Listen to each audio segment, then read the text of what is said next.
Bonsoir mesdames, bonsoir messieurs. Bienvenue aux Nocturnes du Plan de Rome.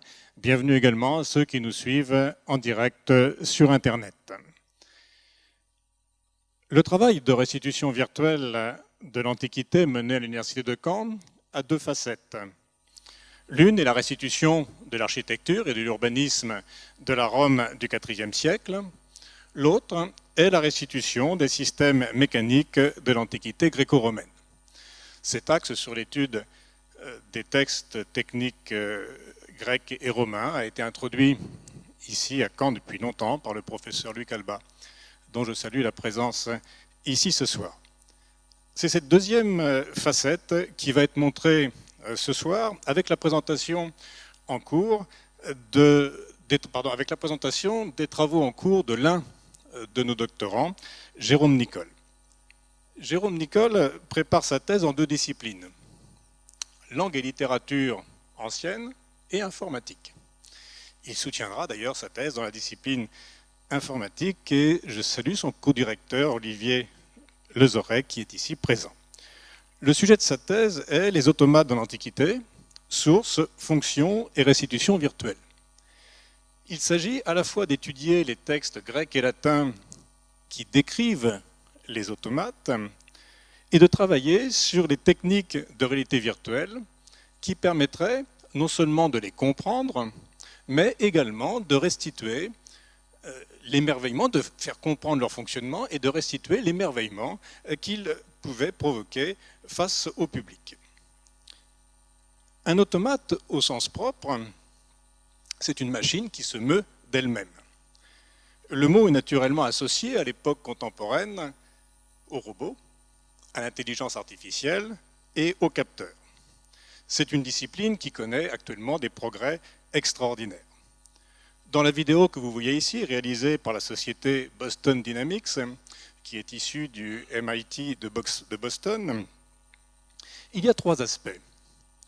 Il s'agit de montrer un savoir-faire technologique.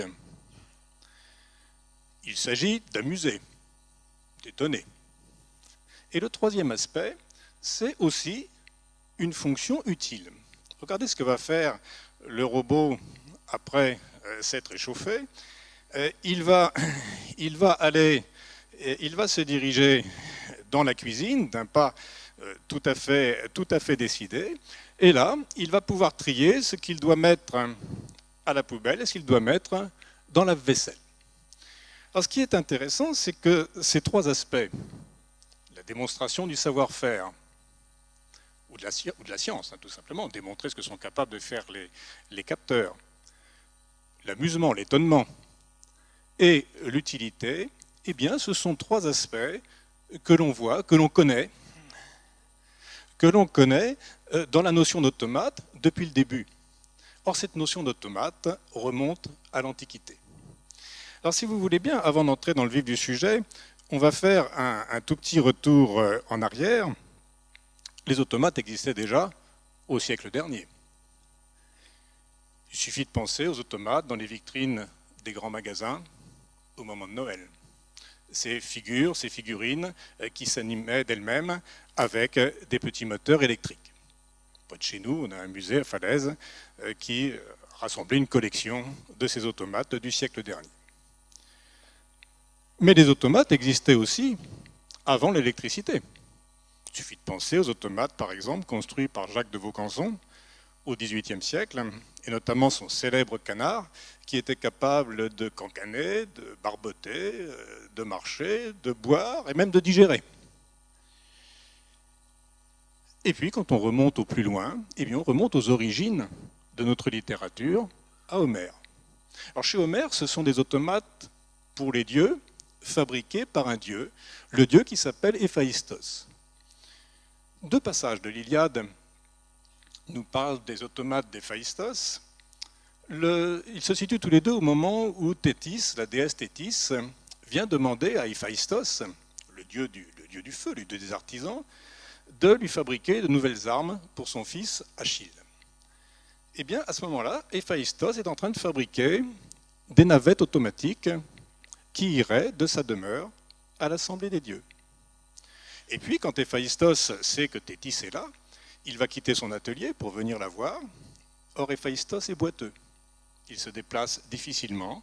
Donc, il va utiliser, pour venir voir Thétis, 2 servantes automatiques, 2 robots servantes, sur lesquels il va s'appuyer. Un autre passage, cette fois extrait de l'Odyssée, nous raconte qu'Héphaïstos avait fabriqué pour le roi Alkinoos des chiens de garde en or et en argent, et qui étaient ainsi immortels et qui gardaient sa maison en permanence.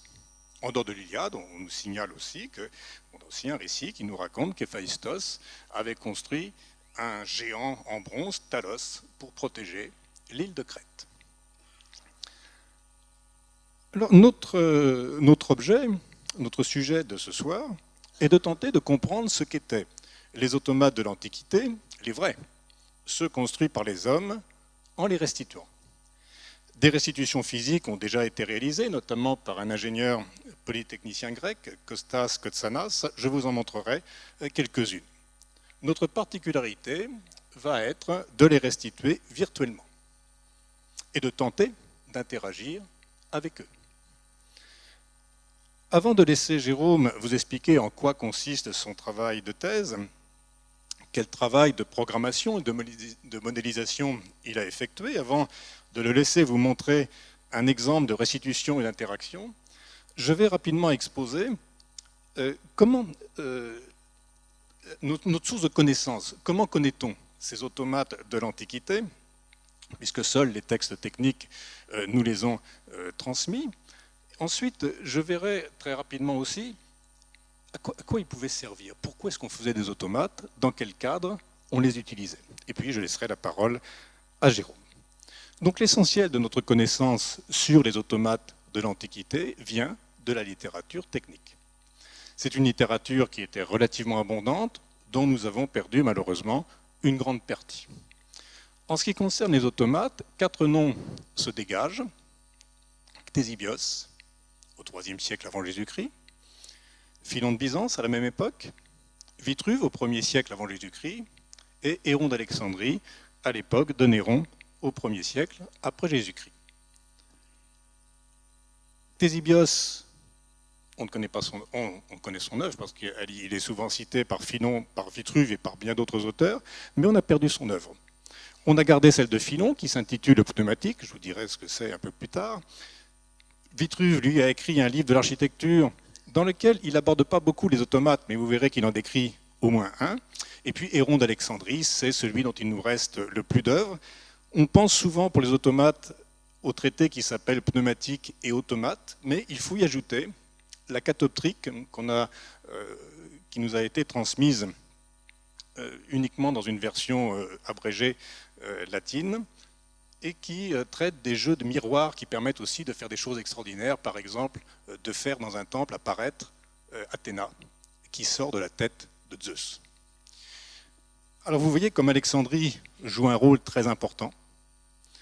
3 de nos 4 auteurs ont travaillé à Alexandrie, c'est la grande époque du musée d'Alexandrie pour les 2 premiers, c'est une époque de renouveau du musée d'Alexandrie pour Héron d'Alexandrie. Et Vitruve, lui, a de toute façon connaissait les œuvres de ses savants. Pour Philon de Byzance, c'est une des difficultés, son œuvre n'a pas été transmise, on a perdu son œuvre grecque, elle a été transmise par des intermédiaires arabes. Certains de ces traités, notamment ceux de Philon et de Héron, sont accompagnés de dessins, et ces dessins permettent de compléter la description du texte, quelquefois de mieux comprendre les mécanismes. Alors je vais prendre, pour chacun des auteurs que nous avons vus, quelques exemples. On va aller de Philon de Byzance à Héron d'Alexandrie.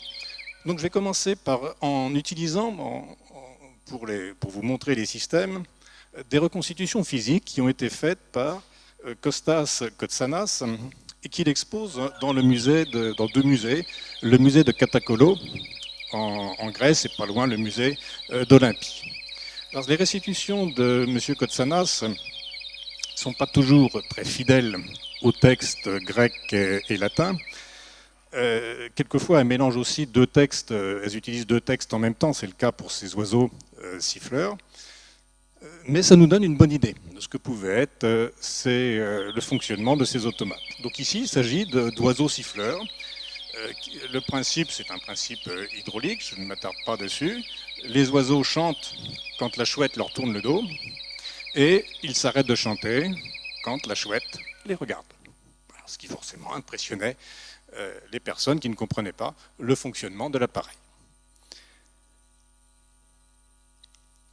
Un peu plus tard, Vitruve reprend les écrits de Ctésibios, qu'il a lu, qu'il connaît parfaitement, mais dans le livre qu'il consacre à la mécanique, il nous dit que tout ce qui est oiseau siffleur, toutes ces petites choses-là, ça ne l'intéresse pas. Il veut décrire des appareils utiles, simplement. Donc dans les œuvres de Ctésibios, il va retenir la pompe à piston, il va retenir l'orgue hydraulique, mais il va laisser tomber les instruments qu'on vient de voir. Par contre, dans son livre sur l'horlogerie, son livre sur la mesure du temps, le livre 9, eh bien, il nous décrit un petit automate, une horloge à eau, qui fonctionne avec un petit automate qui marque avec sa baguette l'heure de chaque jour.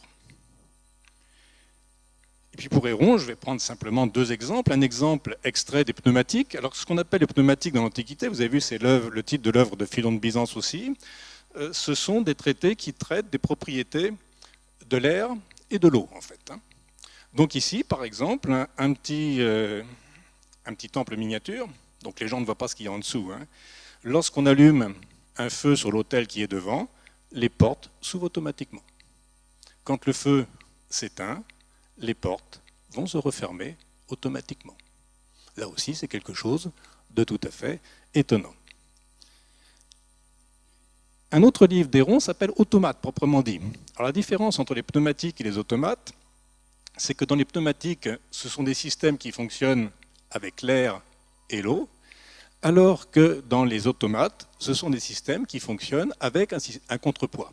Un contrepoids qui descend tout le long du spectacle, tout le long de la démonstration. Donc ces appareils doivent être placés sur un piédestal assez haut pour permettre au contrepoids de descendre. Alors ici, voici un petit théâtre automatique qui, quand on le déclenche, va raconter la légende de Nauplios en 5 tableaux. Nauplios, c'est le roi de l'Eubée. Son fils a été tué pendant la guerre de Troie. Alors, soit par les Troyens, soit par les Grecs, on ne sait pas trop. Toujours est-il qu'il veut se venger et qu'il va faire naufrager la flotte des Grecs qui revient de Troie en allumant des feux sur une falaise. Le premier tableau nous montre la fabrication des bateaux par les Grecs. Le deuxième tableau, la mise à l'eau. Le troisième tableau que vous voyez défiler ici, c'est la navigation des Grecs qui reviennent donc de Turquie actuelle pour aller en Grèce actuelle, avec les dauphins qui sautent, vous l'avez vu. Entre chaque tableau, les portes se referment, automatiquement bien sûr, et elles se rouvrent pour le tableau suivant. Voici le quatrième tableau, c'est Nauplios qui fait les signaux du haut de la falaise. Le contrepoids continue toujours à descendre. Et le dernier tableau, eh bien, ce sont les Grecs qui sombrent. Et Athéna qui apparaît et qui va disparaître dans la mer à la fin du spectacle. Voilà quelques exemples d'automates anciens. Alors maintenant, à quoi servait-il ? Eh bien, on retrouve chez les automates les 3 fonctions que nous avons vues dans la vidéo d'introduction de Boston Dynamics. On va retrouver l'utilité, la démonstration et l'étonnement. L'utilité, les auteurs le disent eux-mêmes, ils veulent aussi proposer des appareils utiles. Alors, ce qui fait qu'on trouve dans leurs traités, les traités de pneumatique notamment, des appareils que nous on n'appellerait pas automates, mais qui sont traités au milieu des automates proprement dit, c'est-à-dire des machines qui se meuvent d'elles-mêmes, parce qu'ils reposent sur les mêmes principes. C'est le cas, par exemple, de la pompe à piston décrite par Ctésibios ou de l'orgue hydraulique décrit par Vitruve, mais qui était déjà décrit par Philon et qui sera décrit par Héron également. Ces machines reposent sur les principes de la dilatation et de la compression de l'air, de l'incompressibilité de l'eau. Deuxième exemple d'utilité, là je trouve intéressant parce que c'est une réflexion qui est très moderne d'Aristote. Je la lis avec vous. Si chaque instrument en effet, pouvait, sur un ordre reçu, ou même deviner, travailler de lui-même comme les statues de Dédale ou les trépieds de Vulcain, Vulcain c'est le nom latin d'Héphaïstos dont on a parlé tout à l'heure, qui se rendait seul, dit le poète, aux réunions des dieux, si les navettes tissaient toutes seules, si l'archet jouait tout seul de la cithare, les entrepreneurs se passeraient d'ouvriers et les maîtres d'esclaves. C'est cette idée, finalement, qui est moderne, que les robots peuvent remplacer les hommes et économiser de la main-d'œuvre. Deuxième fonction des automates, démontrer. Les automates, on l'a vu, sont nés avec Ctésibios. Sont nés, c'est pas tout à fait exact, mais ont connu leur époque d'or avec Ctésibios au musée d'Alexandrie. Et on comprend bien que c'était, pour les savants d'Alexandrie, le moyen de démontrer les principes qu'ils étaient en train de découvrir sur les propriétés de l'air et de l'eau, sur la question du vide.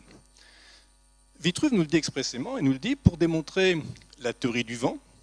Alors, selon Vitruve, le vent naît de la rencontre de l'humidité et de la chaleur. Eh bien, on utilise ce qu'il appelle des éolipiles. Il est le seul à utiliser d'ailleurs ce mot. Ça veut dire, mot à mot, des boules, des têtes d'éole. Éole, c'était le dieu des vents. C'était des boules creuses en bronze, percées d'un petit trou à l'emplacement de la bouche d'éole, qu'on remplissait d'eau. On les mettait près du feu, et lorsqu'elles chauffaient, tout d'un coup, bien la bouche se mettait à souffler. Et on pouvait s'en servir pour les déposer près du feu et attiser comme ça le feu.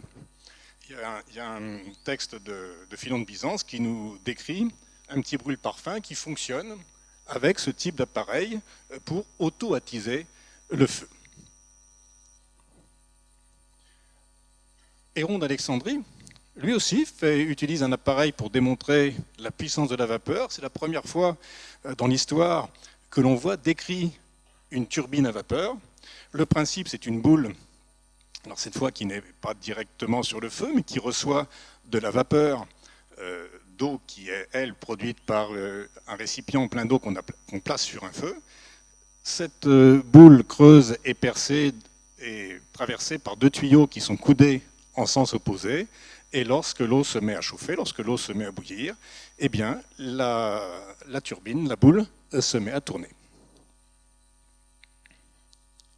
Mais le grand domaine d'utilisation des automates, c'est l'étonnement. C'est Héron qui nous dit que les anciens appelaient ceux qui fabriquaient de tels appareils des thaumaturges parce qu'ils frappaient de stupeur le public. Alors thaumaturge, c'est un mot grec qui veut dire mot à mot le fabricant d'étonnement. Thaumatos en grec, c'est l'objet d'étonnement. Ces fabricants d'automates, c'était des fabricants d'étonnement. Alors pourquoi étonner? Eh bien, on étonnait dans trois domaines. Le spectacle, la religion et la mise en scène du pouvoir royal. Je vais prendre un exemple à chaque fois. Pour le spectacle, on sait qu'il existait des petits spectacles de rue. Des battleurs s'installaient sur des trottoirs, dans un coin de rue, et il y avait des petits théâtres de marionnettes, des jongleurs, différents types de spectacles.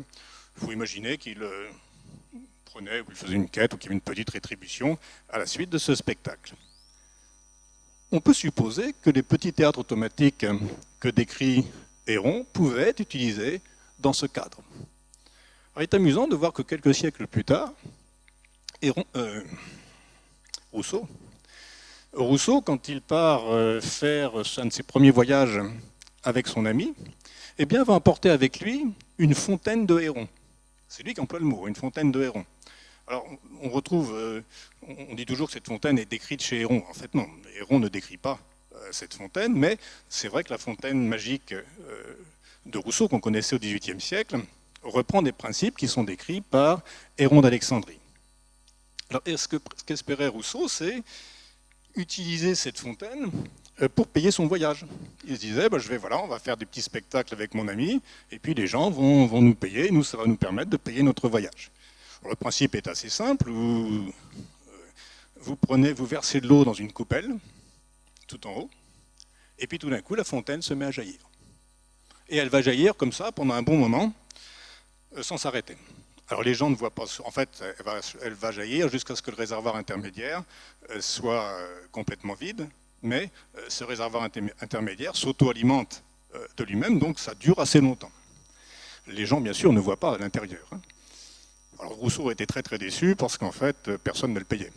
Donc quand il nous raconte, c'est lui qui nous le dit dans les Confessions, il nous dit, j'avais beau, les aubergistes, leurs servants, tout ça a été épaté par l'appareil, mais ils me faisaient quand même payer mon repas et ma chambre. Deuxième domaine, c'est la religion. Quand on évoque le Thomas, l'étonnement, on est tout près de la magie. Et la magie est liée à la religion. Et beaucoup des appareils qui sont décrits par Philon et par Héron dans leurs textes techniques sont, ils le disent eux-mêmes, destinés à être placés devant ou à l'intérieur des temples. On en connaît un exemple célèbre, réel, c'est l'exemple d'un riton qui était placé dans le temple d'Arsinoé II, au cap Zéphirion, à Canope, près d'Alexandrie. Arsinoé II est morte en 270, c'était l'épouse et la sœur de Ptolémée II. Et lorsqu'elle est morte, c'est la première des souverains lagides, des souverains d'Égypte, à avoir été divinisée. Elle a été assimilée à Isis et à Aphrodite. Alors, la statue que vous voyez, c'est assez émouvant parce qu'elle a été retrouvée justement au large du cap Zéphirion. Aujourd'hui, on connaît mieux ce cap sous le nom d'Aboukir, la baie d'Aboukir. Eh bien, dans ce temple, Ctésibios avait placé, on sait que c'est lui, avait placé un riton. Alors un riton, c'est une sorte de grande corne qui servait pour mettre du vin, pour boire du vin. Et dans les temples, ça servait pour faire des libations. Des libations, ce sont du liquide que l'on verse de façon rituelle. Et ce qu'il y avait d'extraordinaire, c'est que lorsque l'on versait du vin dans ce riton, eh bien, il produisait un son magique dans le temple. Et cela, bien sûr, participait à l'atmosphère religieuse du sanctuaire d'Arsinoé. Dernier domaine, le pouvoir. Le pouvoir, ces automates étaient utilisés par les souverains pour montrer le savoir-faire de leur pays, le savoir-faire de leurs ingénieurs. Alors on va prendre un exemple tout près d'Arsinoé, on va prendre son frère. Son frère, Ptolémée II, on sait qu'il avait organisé une grande procession pour sa propagande, pour son prestige, que dans cette procession, il avait fait défiler différents chars, un petit peu comme dans un carnaval aujourd'hui, que sur un de ces chars, il y avait une statue colossale de Bacchus, Dionysos, qui était une statue, un automate, et qui faisait une libation avec une coupe en or. Et sur le char suivant, il y avait, alors c'était une statue grande, une statue de 5 mètres de haut, de près de 5 mètres de haut. Sur le char suivant, il y avait une autre statue de près de 4 mètres de haut, c'était sa nourrice, Nisa. Alors Nisa était d'abord assise, elle se levait automatiquement, versait du lait dans une écuelle et se rasseyait. Alors ce sont des mécanismes qui fonctionnaient très probablement avec le roue, entraîné par le roue des chars. Ce sont des mécanismes qui se rapprochent de l'odomètre. L'odomètre en latin, c'est un compteur de distance, en grec aussi, puisque Héron le décrit aussi, un compteur de distance qui fonctionne avec l'entraînement des roues du chariot. Et à propos, ce type d'appareil aussi était étonnant, un compteur de distance. C'est formidable de posséder un compteur de distance dans l'Antiquité, qui va indiquer le nombre de milles ou de stades parcourus suivant la région. On sait que sur le mont Palatin, à Rome, l'empereur Commode possédait un odomètre. Alors pourquoi est-ce qu'il avait besoin d'un odomètre ? Pas pour compter ses distances, mais pour impressionner ses visiteurs. Dire voilà, moi j'ai un véhicule avec lequel je peux compter les distances. Voilà, donc je vais maintenant, écoutez, laisser Jérôme vous exposer son travail. Il va vous montrer une démonstration de la reconstitution d'une servante décrite par Philon de Byzance, donc le premier texte que je vous ai présenté, texte conservé uniquement en arabe, une servante étonnante, puisqu'elle va servir automatiquement du vin et de l'eau. Alors, je vais vous demander votre indulgence parce que la démonstration qui va suivre est encore à l'état d'expérimentation. Jérôme a courageusement relevé le défi de vous présenter un travail en cours. La démonstration est totalement en direct, avec tous les risques que cela comporte. Il va être assisté dans sa présentation par un autre doctorant de l'équipe, Arthur Manœuvrier, qui lui prépare une thèse sur la notion de présence en réalité virtuelle. Voilà, Jérôme, à vous.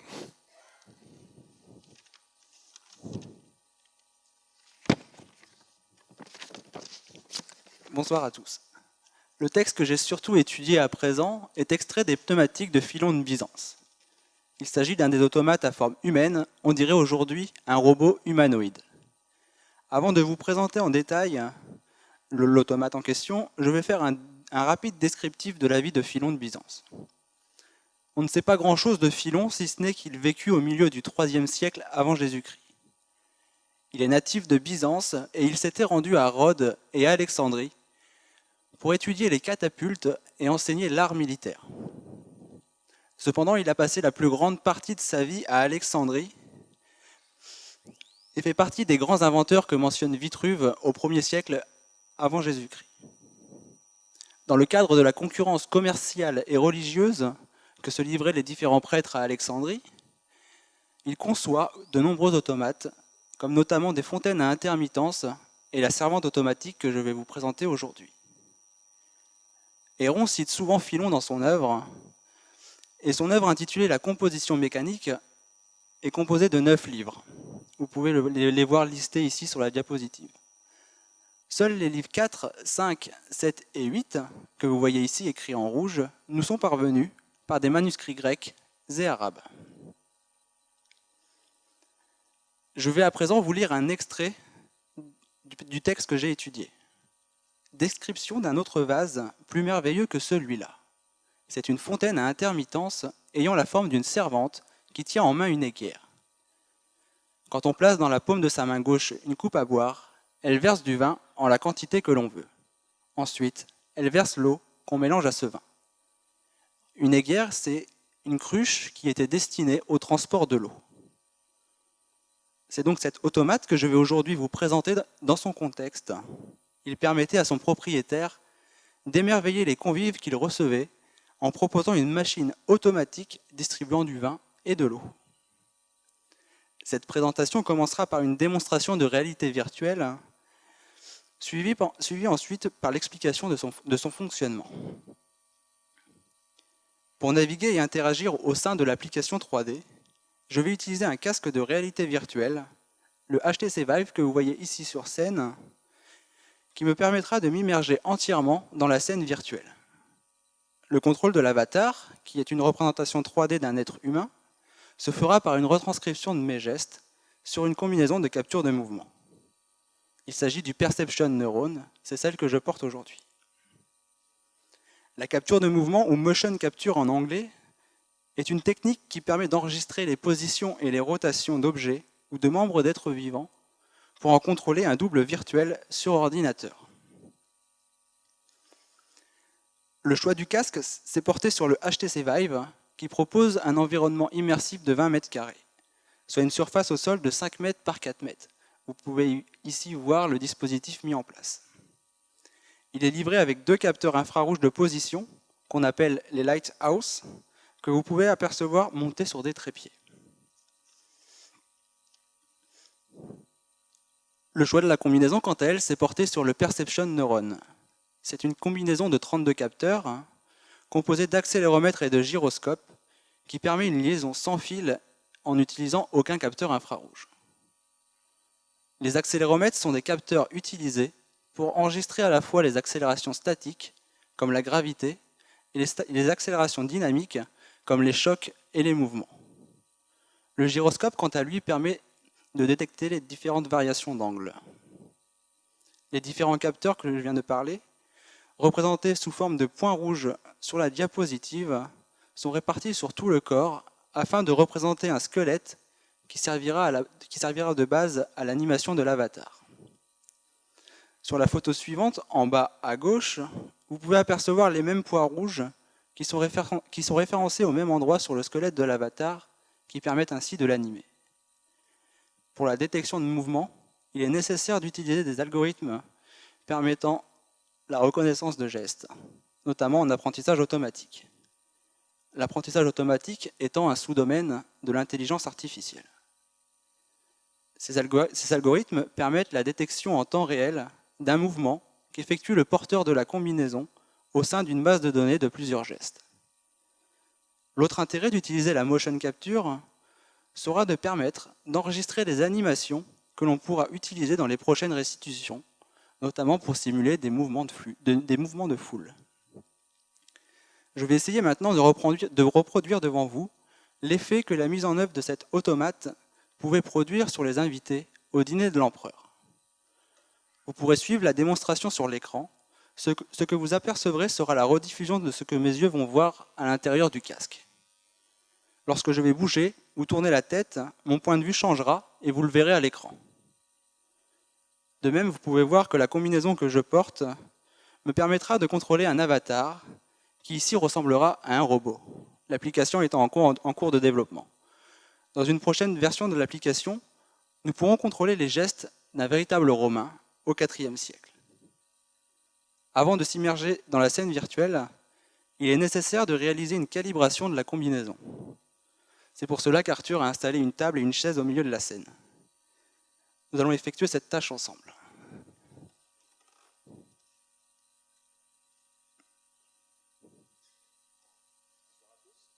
Bonsoir à tous. Donc, avant de pouvoir procéder à la démonstration, nous avons deux étapes préliminaires que nous allons réaliser donc, en direct. La première va être donc la calibration pure et simple de la combinaison de Jérôme, c'est-à-dire l'appariement entre le corps de Jérôme et son corps virtuel, son avatar. Donc pour ça, je vais demander à Jérôme de se mettre dans 4 positions différentes qui vont nous permettre de calculer chacun des marqueurs. Donc ces 4 positions, vous pouvez voir ici, vont être la position assise, donc, qui commence maintenant, la position debout,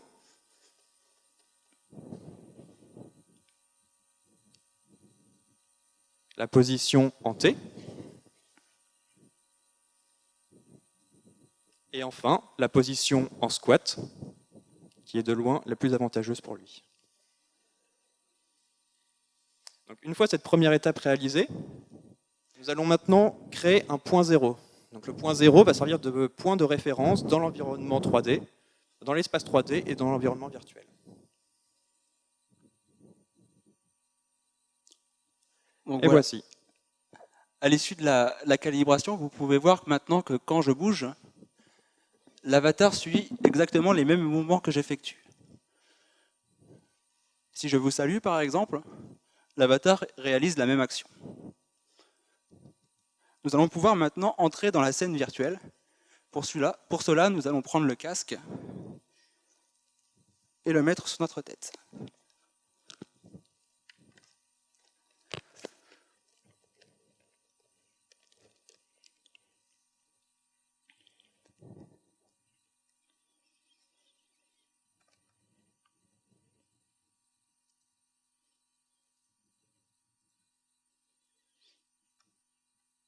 Donc, nous sommes immergés au sein de l'application 3D. Donc, suite à la calibration, vous pouvez voir que si je bouge mes membres, j'ai vraiment l'impression que mes mains bougent virtuellement. Si je vous salue par exemple, vous devez voir à l'écran le même geste que j'effectue. De même que si je compte 1, 2, 3, 4 ou 5. Si je baisse la tête, nous pouvons voir mon corps qui bouge en fonction de mes mouvements. Si je bouge mes pieds, vous pouvez voir que mes pieds bougent aussi. Pour la mise en contexte, nous avons utilisé la Domus Flavia. Donc, il s'agit de la partie publique du palais des empereurs située sur le Palatin.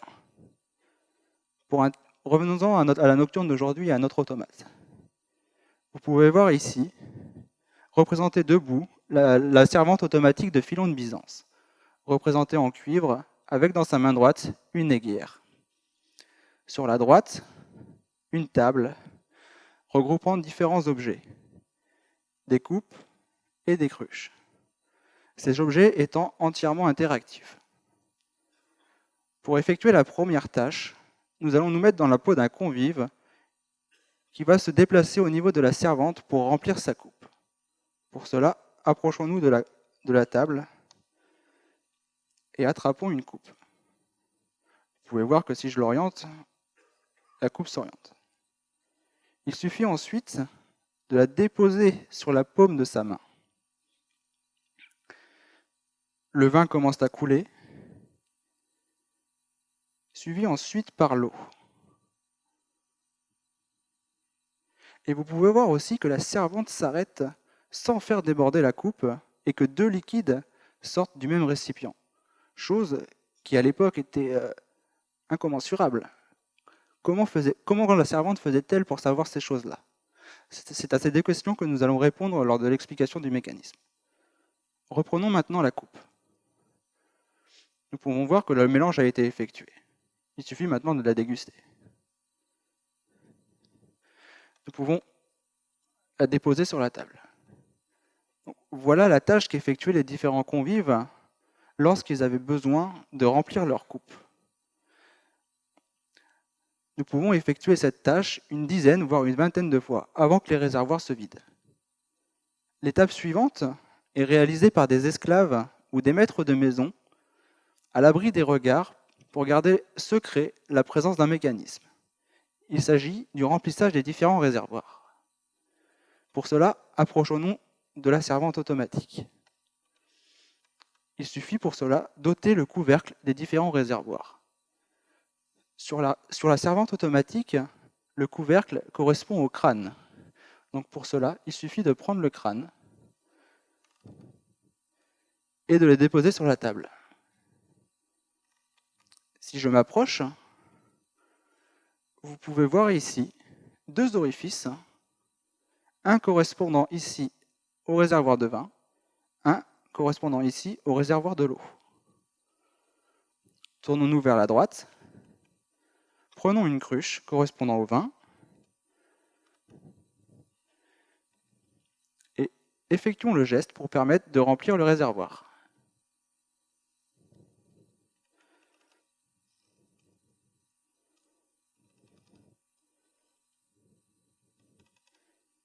Effectuons la même tâche pour le réservoir de l'eau.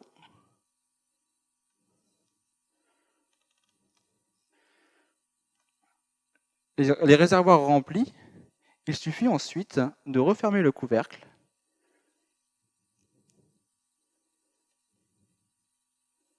et la servante est de nouveau opérationnelle pour le prochain convive.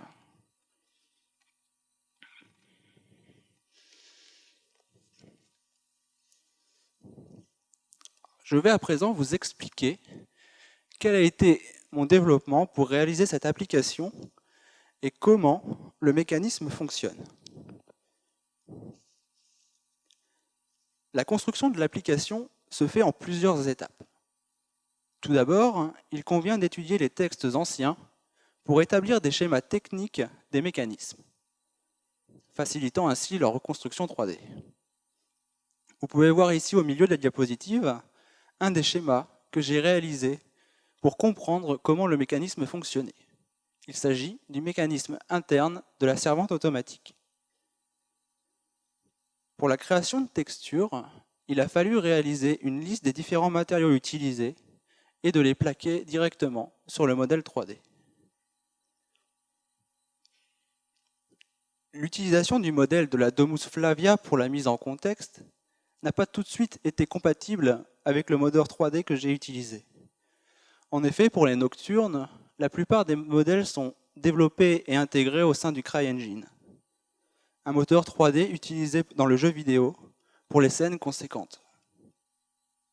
Pour mes besoins, j'ai dû reprendre le modèle et l'exporter pour le moteur 3D Unity.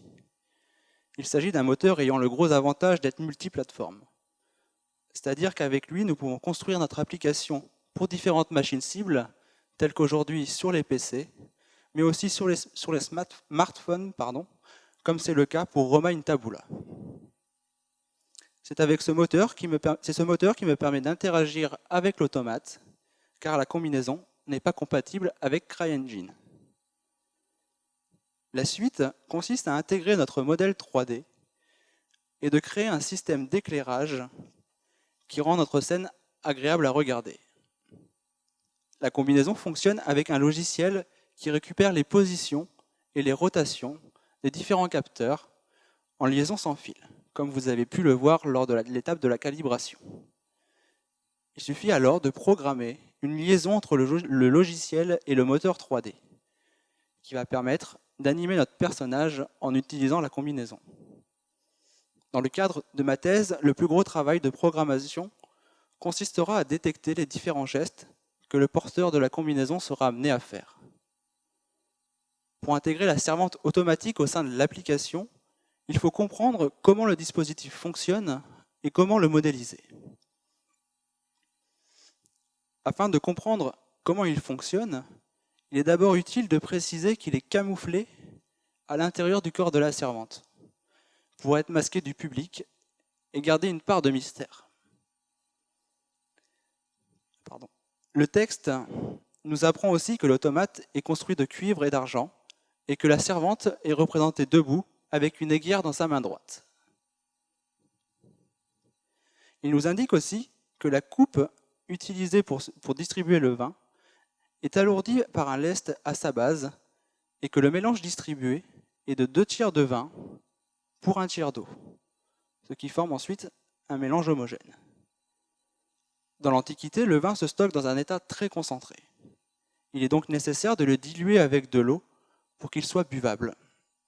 C'est ce qui explique la présence des 2 réservoirs dans la servante. Le fait que la servante doive servir à chaque fois 2 tiers de vin puis 1 tiers d'eau, sans que la coupe ne déborde jamais, est bien ce qui fait la magie de cet automate. Le mélange n'est pas préparé à l'avance dans le réservoir. Ce devait être assez magique pour les invités de voir d'abord le vin couler, puis l'eau, le tout depuis le même contenant. Dans une logique anthropomorphique, on peut aussi croire que la servante est dotée d'une preuve d'intelligence, puisqu'elle ne laisse jamais la coupe déborder. L'unité pour mesurer la contenance de la coupe est donnée dans une unité arabe ancienne, le rotol, avec l'aide de M. Faisal Kenana, maître de conférence à l'université de Caen et membre de l'ERLIS, l'équipe de recherche sur les littératures, les imaginaires et les sociétés. La conversion de cette unité dans des mesures plus actuelles a été possible. En Égypte, le rotol correspond à un poids d'environ 449,28 grammes. Passons maintenant à la description du dispositif mécanique, en commençant par lire le texte que vous pouvez suivre avec moi sur la diapositive. Quand on la place dans la paume de la main gauche, l'auteur ici fait référence à une coupe, elle l'abaisse. La crosse se meut. Les tuyaux qui forment clé se lèvent, le trou d'air qui correspond au vin précédant l'autre, de façon qu'il parvienne plus vite à sa place dans le tuyau à air. Le trou, correspondant à l'eau, ne parvient à la sienne que lorsque la coupe est déjà alourdie de vin, et lorsque celui-ci y est déjà versé presque en entier. Alors la main s'incline davantage, et la clé, correspondant à l'eau, arrive à sa place, tandis que la clé du vin dépasse la sienne par en dessus. Son tuyau se bouche et il n'en sort plus rien. Puis l'eau commence à couler. Quand la figure a versé ce qu'elle a versé, prenez-lui la coupe. La main revient à sa place en bouchant les 2 trous d'air, et il ne sort plus rien de l'aiguière. Le texte étant difficile à comprendre, à la première lecture, nous allons commencer par décrire le mécanisme à l'aide d'une vue de face et de schémas explicatifs. Vous pouvez voir ici le mécanisme servant à distribuer le vin et l'eau qui est caché à l'intérieur de la servante. Quand on pose la coupe alourdie sur la main gauche de la servante, le bras gauche se baisse. Ce bras est relié à une crosse par 2 tourillons, que vous pouvez voir ici en vert et en rouge sur le schéma. Il faut savoir qu'en mécanique, un tourillon est une partie cylindrique autour de laquelle une pièce reçoit un mouvement de rotation. Le tourillon vert est fixe et il sert d'axe de rotation à la crosse. La crosse est semblable à une serpe à émonder les arbres et est alourdie à sa base, servant ainsi de contrepoids pour maintenir le bras en position initiale. Quand le bras s'abaisse, cela tire sur l'extrémité de la crosse, le tourillon rouge agit comme un levier et le mécanisme se met en marche. Deux tuyaux sortent du réservoir, donc un pour l'eau et un pour le vin. Deux tiges pleines forment l'extrémité de la crosse et sont imbriquées dans ces deux tuyaux. Quand le mécanisme s'actionne, les tiges coulissent dans les tuyaux grâce à des joints de cuir. Ils permettent ainsi un fonctionnement silencieux et les convives utilisant la servante ne soupçonnent pas la présence de mécanismes à l'intérieur. Sur chacune des tiges, vous pouvez voir une fente. Une fente est présente sur chacune. La tige qui entre en contact avec le tuyau du vin est la plus longue. C'est celle qui passe derrière la cruche sur le schéma. La fente située à l'extrémité est 2 fois plus longue que celle présente sur l'autre tige.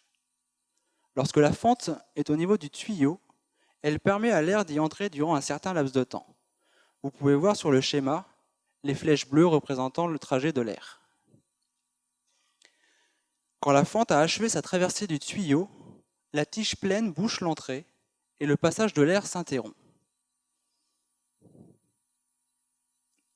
Le réservoir est dimensionné de la tête à la poitrine et est scindé en 2 parties égales, servant de réserve pour le vin et pour l'eau. La tête, quant à elle, est un couvercle étanche. L'air entre dans le réservoir par les 2 tuyaux. Vous pouvez voir aussi ici le mouvement de l'air par les flèches bleues. Il prend la place du vide et chasse le liquide, ici le vin, qui s'écoule vers la cruche par un tuyau caché dans l'avant-bras droit de la servante. Vous pouvez ici voir le mouvement du vin, représenté par les flèches rouges. Les 2 fentes sont de dimensions inégales, afin de respecter le ratio 2 tiers de vin et 1 tiers d'eau. Quand l'écoulement des liquides est terminé, le convive reprend sa coupe. Le contrepoids présent dans la courbure de la crosse permet de reprendre sa position initiale. Vous pouvez voir ici en vert le contrepoids situé à la courbure de la crosse. C'est ainsi que fonctionne le mécanisme caché de la servante automatique. Une machine issue de la thaumaturgie et servant à émerveiller les invités lors d'un banquet offert par l'empereur. L'utilisation de la réalité virtuelle et des combinaisons de capture de mouvement dans le cadre des restitutions historiques, apporte un degré d'interaction encore jamais développé dans cette discipline. Cela permettra de comprendre les mécanismes antiques développés il y a plus de 2000 ans. L'émerveillement suscité à l'époque pourrait être retrouvé grâce à ces nouvelles technologies. Dans le cadre de ma thèse, je travaille aussi sur la détection de gestes avec la combinaison que j'ai utilisée aujourd'hui. Ce travail de détection apportera un axe supplémentaire dans les futurs développements informatiques sur la reconnaissance de gestes. En effet, aujourd'hui, la détection de gestes se fait essentiellement sur la reconnaissance des bras et des mains. Mon apport consistera à proposer une méthode permettant une reconnaissance de gestes en temps réel sur tout le corps humain. Merci à tous pour votre présence. Je vous souhaite une bonne soirée.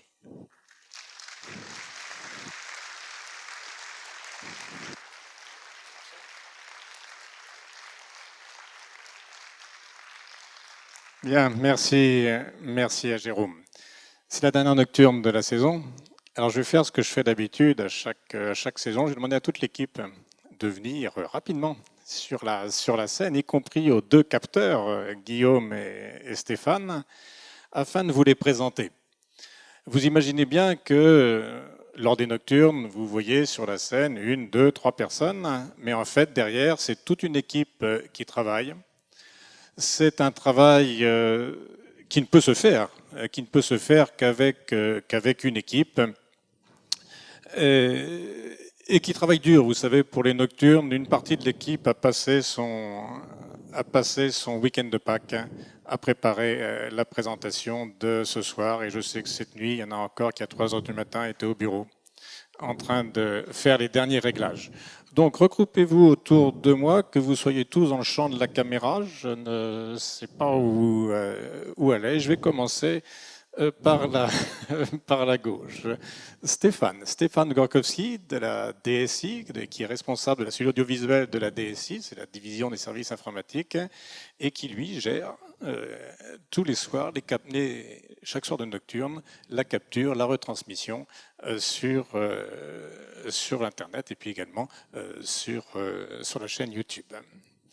Sophie Madeleine, qui est ingénieure de recherche, analyse de sources anciennes, vous la connaissez bien, c'est elle qui gère tous les dossiers, qui gère aussi tous les dossiers scientifiques, qui gère aussi toute la partie administrative de l'équipe. Noémie Gauthier, qui est docteur depuis pas longtemps, hein, vous l'avez connue comme doctorante pour certains, donc qui aujourd'hui est médiatrice scientifique dans l'équipe.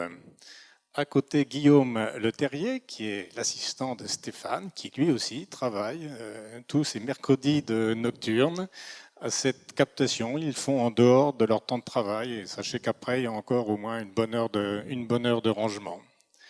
Charlie Morino, qui est notre artiste infographiste, hein, les belles textures que vous voyez, les belles images, c'est sa fabrication. Arthur Manœuvrier, qui est doctorant et qui fait une thèse dans le domaine de psychologie, mais avec nous aussi, sur la question de la présence en réalité virtuelle. Donc Jérôme Nicole, que vous avez vu ce soir, qui travaille sur les automates de l'Antiquité. Nicolas Lefebvre, qui est notre ingénieur informaticien en chef. C'est lui qui gère toutes ces questions de réalité virtuelle et qui montre aux doctorants, quand les doctorants ont un petit peu de mal en réalité virtuelle, comment il faut faire. Karim, que vous avez connu également comme doctorant, qui est aujourd'hui ingénieur chargé de recherche dans l'équipe, qui s'occupe notamment de la promotion de la réalité virtuelle à l'égard de toutes les équipes et de voir tout ce que l'on peut faire avec la réalité virtuelle dans les différentes disciplines qui sont représentées à l'université. Et Axel Tillier, qui est notre petit dernier, si je puis dire, hein, qui est infographiste dans l'équipe. Alors, je remercie naturellement l'université qui nous donne beaucoup de moyens pour réaliser ce que nous faisons. Et je voudrais dire aussi que la région Normandie, finance la thèse de Jérôme, les emplois de Noémie, Karim et Axel. Et je profite pour adresser un grand merci à la région qui nous apporte ce soutien extrêmement précieux pour nous. Voilà, si vous me permettez, je voudrais juste ajouter quelques mots pour vous dire que la préparation de la nocturne de ce soir a été un véritable marathon pour Jérôme. Ça fait plus d'1 an qu'il travaille à cette présentation. Sachez que Jérôme est en 2e année de thèse et qu'il n'apprenne pas, dans le cadre de ses formations, dans le cadre d'une thèse, à monter sur une scène comme celle-là, à s'adresser à 200 personnes. Et ça a été vraiment un véritable défi pour Jérôme de réaliser cette soirée. Et je tiens aussi à vous dire que si j'ai utilisé l'image du marathon, ce n'est pas par hasard, parce que les derniers kilomètres ont été durs, assez durs, et je n'ai jamais vu l'équipe aussi resserrée que ces derniers jours. Sachez qu'ils étaient tous au travail samedi, dimanche et lundi de Pâques, et que si certains sont passés sous nos fenêtres à 3 heures du matin, il y avait de la lumière, parce que nous étions au travail pour une partie d'entre nous. Ça fait 18 ans cette année que je suis dans cette équipe. Sachez tous ce soir que c'est dans la configuration actuelle que je prends le plus de plaisir à travailler. Vous êtes tous formidables. Donc au départ, le noyau de base, c'était Nicolas Lefebvre, Philippe Fleury et moi-même. Nous avons constitué une base assez solide. Le maître mot, c'est la confiance, je crois. Juste après est arrivé Charlie, qui a apporté une fibre artistique à l'équipe. On s'en est très reconnaissant, Charlie. Un peu plus tard, vous avez vu arriver Karim et Noémie. Sachez que pour nous, ce sont des épaules amies qui nous soutiennent à chaque fois que la route est longue et difficile. Et puis regardez bien les derniers, regardez bien Axel, Jérôme et Arthur, parce que je pense que ce sont des personnes qui ont un avenir très riche. Ils ont tous d'excellentes idées et ils nous murmurent des choses assez osées pour l'année prochaine. Je pense que nous pourrons vous concocter un programme très riche pour la saison 2018 à 2019. Puis je ne vais pas parler trop longtemps, mais je voudrais finir par le plus important. Une équipe comme celle-ci ne se constitue pas par hasard, ni par chance. Si nous sommes là ce soir, c'est grâce à tous au professeur Philippe Fleury. Et je me fais porte-parole de toute l'équipe ce soir pour lui adresser un grand merci. Nous espérons être dignes de ce que tu nous apprends. Le professeur Fleury a lui aussi bénéficié de l'aura d'un grand professeur des universités, le professeur Louis Calva, qui est présent parmi nous ce soir. Donc nous savons d'où nous venons, nous savons où nous allons également, et je pense que tous ensemble, nous allons travailler pour vivre avec vous encore un certain nombre d'aventures si vous continuez à nous faire le plaisir de votre présence pour l'année prochaine.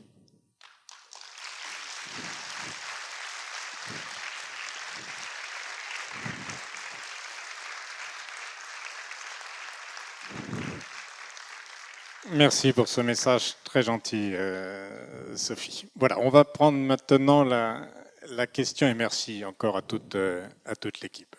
On va prendre maintenant la séance habituelle de questions. Donc Noémie et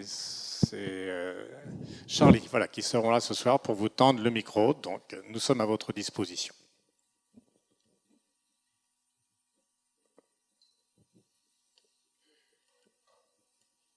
Aussi bien sur la question des automates que sur le travail de Jérôme, vous n'hésitez pas.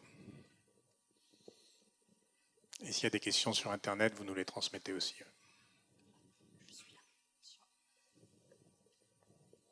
Bonsoir. Vous avez parlé donc de plusieurs applications donc de ces automates. Ce qui m'interroge, c'est qu'il n'y a pas eu d'application militaire. Alors dans l'Antiquité, alors je vous ai parlé du légende Talos, mais il est légendaire. Et c'est lui qui défendait l'île de Crète à lui tout seul. Dans l'Antiquité, il n'y a pas d'application militaire à proprement parler des automates. Non. Ils ne sont pas suffisamment puissants, suffisamment perfectionnés. Mais vous savez qu'aujourd'hui, c'est tout à fait différent. La société Boston Mechanics, dont je vous ai présenté la vidéo en introduction, est une société spécialisée dans la fourniture de robots pour l'armée. Mais dans l'Antiquité, non.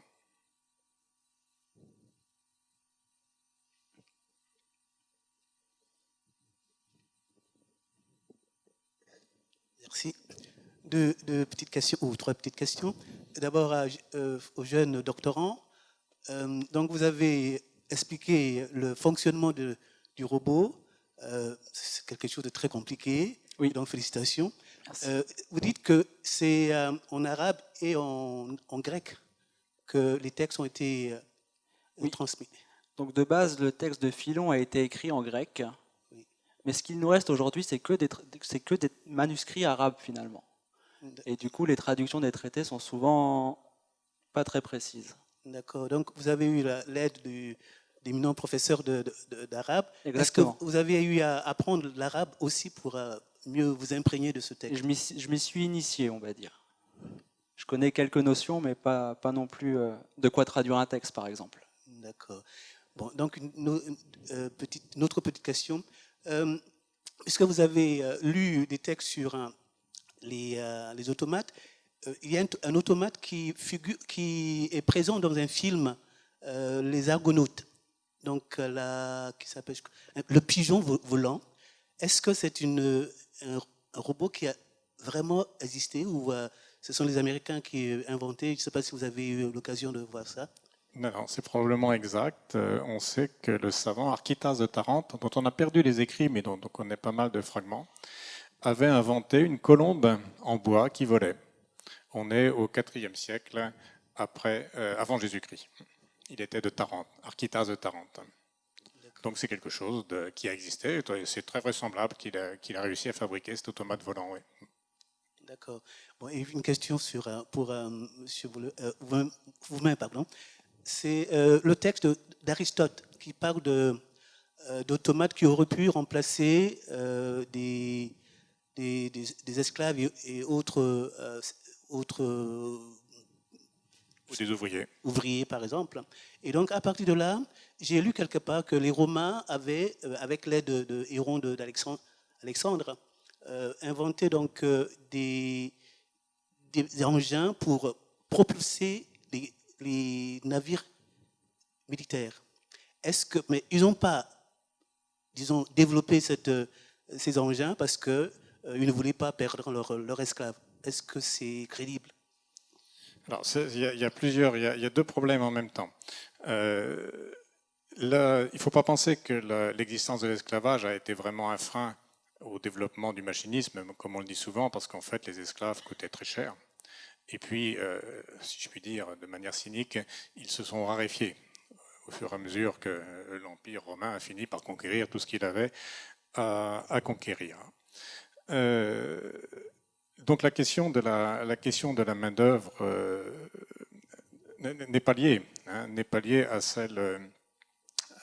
l'existence de l'esclavage. Le machinisme s'est développé dans l'Antiquité, mais il a été bloqué, et jusqu'à une époque récente, par la question des énergies, par le manque de certaines inventions. C'est aujourd'hui la conjonction de l'électricité, de l'informatique, de tout ce qu'on sait faire maintenant avec les capteurs qui a permis les avancées actuelles. Mais les Grecs et les Romains avaient déjà les bases de tout cela, mais il fallait attendre un certain temps que tout cela puisse se mettre en place. Voilà. Mais l'esclavage en lui-même n'est pas le problème du blocage des techniques dans l'Antiquité. D'accord. Donc, dans vos lectures, est-ce que c'est plausible?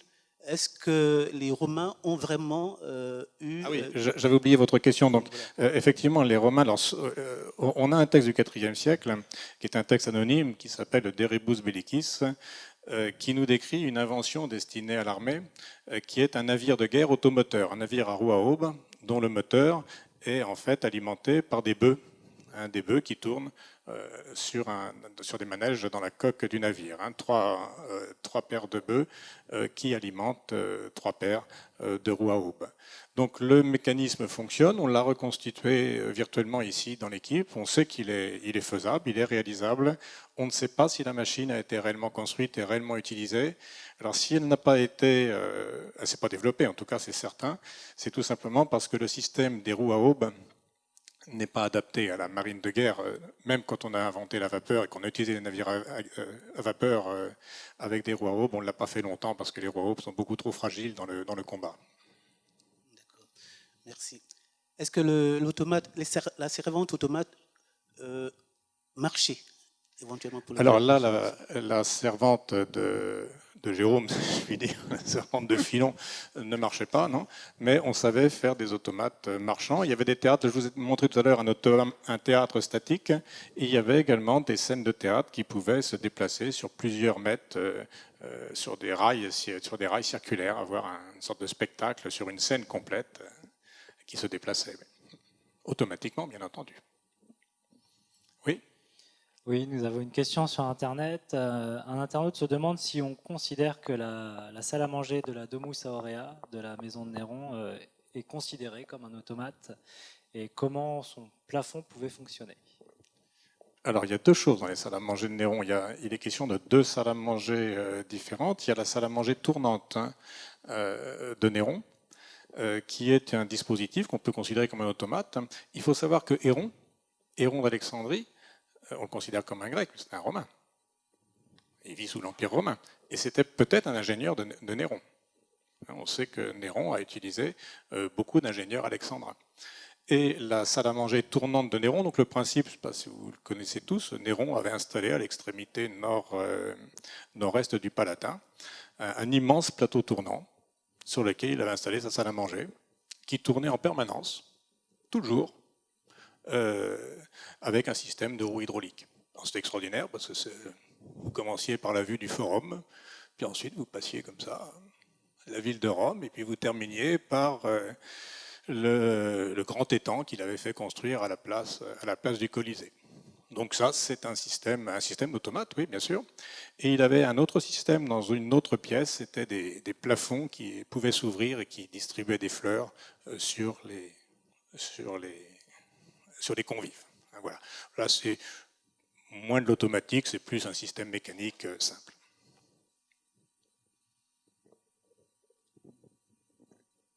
Oui, le fonctionnement précis du mécanisme tel que vous l'avez expliqué, est-ce que c'est décrit dans une autre partie du texte ou bien est-ce que vous avez dû le reconstituer par déduction en appliquant les principes physiques qu'utilisaient les anciens avec les capacités, enfin l'air, l'eau, les pressions?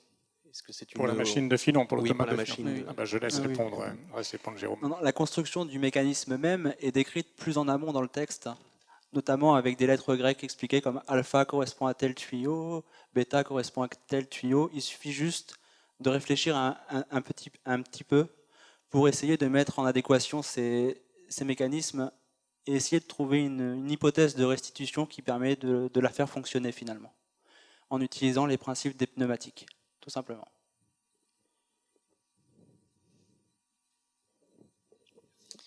Voilà, on va encore prendre une question, et ici vers le bas, une ou deux questions.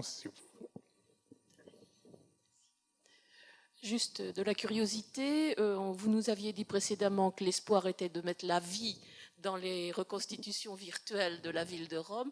Est-ce que ces travaux vont pouvoir servir à ça? Est-ce que ça sera compatible? Eh bien oui, alors le travail de Jérôme a une double action. D'abord, la première action, c'est l'interaction. C'est que la réalité virtuelle, c'est l'interaction. Donc c'est quelque chose auquel on tient dans l'équipe et qu'on développe dans l'équipe, interagir avec le modèle virtuel.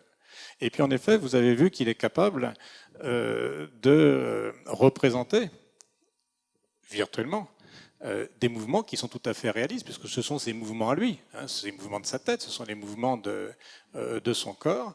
Et à partir de là, on pourra construire des personnages qui se déplaceront dans les modèles avec un mouvement qui sera un peu plus naturel. Je ne sais pas si vous vous souvenez, ceux qui assistaient à nos nocturnes quand on avait encore Marcus. Bon, Marcus qui était un petit peu, et qui marchait un petit peu comme un robot, et bien là, le nouveau Marcus pourra marcher beaucoup plus naturellement, et puis surtout avoir une partie de comportement alors, intelligent, entre guillemets, c'est-à-dire qu'il pourra se promener tout seul dans les rues en évitant les murs. Voilà. Bien écoutez, merci beaucoup pour votre présence. Et si vous le voulez bien, je vous donne rendez-vous pour la première nocturne de la saison, qui sera la prochaine saison, qui sera le 3 octobre. Si la date est bien confirmée, mais ça devrait l'être. Donc le 3 octobre, ici même, et on recommuniquera par Internet. Merci beaucoup pour votre présence.